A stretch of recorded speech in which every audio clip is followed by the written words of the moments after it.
Fonds Action Paysanne, Fonds Action Paysanne. Quand on dit Fédération des organisations non gouvernementales du Sénégal, donc ce n'est pas une fédération d'ONG, mais c'est une fédération d'organisations de producteurs.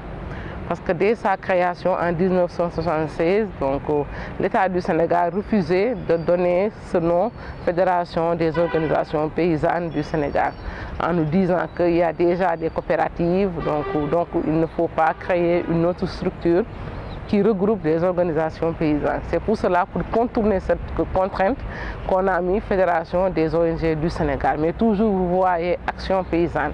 Ce qui veut dire que c'est une fédération qui regroupe des organisations paysannes et qui travaille pour les organisations paysannes. On n'est pas une ONG, mais on est une association regroupant des organisations paysannes. C'est une fédération qui regroupe 34 organisations paysannes dans toute l'étendue du territoire sénégalais. Donc pour être un peu clair, on n'est pas une ONG, on est une association, une fédération qui regroupe des organisations paysannes. Et c'est vrai que le nom, quand même, la FONCS peut rendre les choses un peu confuses sur certaines personnes qui ne connaissent pas l'historique de ce mot, FONCS, mais c'est FONCS Action Paysanne. L'équipe technique et administrative de la FONCS est composée des appuis techniques, de diverses compétences, des économistes, des ingénieurs en formation, des planificateurs, des experts agroécologiques, sociologues et communication.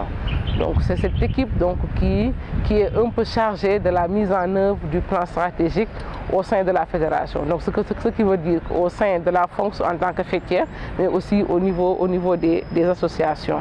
Donc à côté de cette équipe technique, on a ce qu'on appelle une équipe administrative, qui est un peu composée du RAF, le responsable administratif et financier, son assistant, la comptable et la caissière. Donc au-delà de ça aussi, on a notre secrétaire de direction.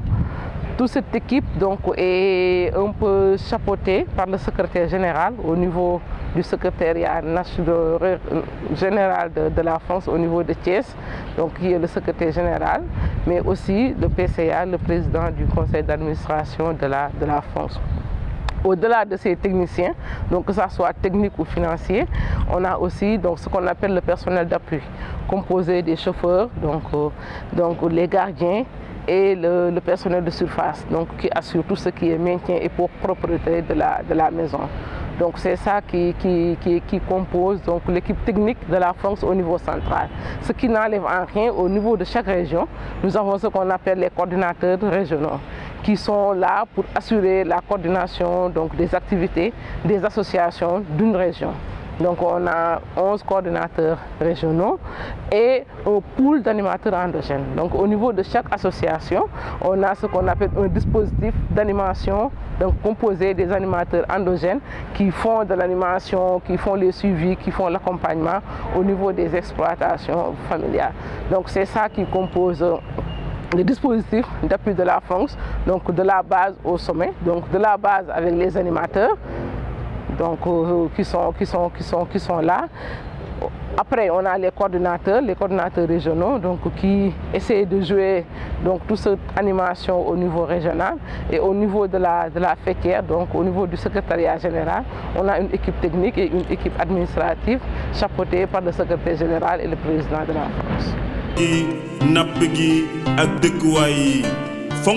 Au niveau de la France, la particularité du service suivi et évaluation, en fait, ce n'est pas strictement suivi et évaluation. Donc le service suivi et évaluation assure toute la mise en œuvre du plan stratégique de la France, en termes de suivi, en termes d'accompagnement, en termes de rapportage, en termes même de partenariat, assurer un peu le partenariat au sein de la France. Donc c'est un peu différent du secrétariat exécutif, ça n'existe pas à la France, mais c'est un service suivi-évaluation qui assure toute la coordination, toute la mise en œuvre des activités du plan stratégique. C'est ça un peu l'innovation, où c'est une équipe composé donc, de différentes personnes et de différents profils et compétences donc, pour la mise en œuvre des actions, pour répondre aux appels à projets, pour assurer le partenariat donc, au niveau de la France.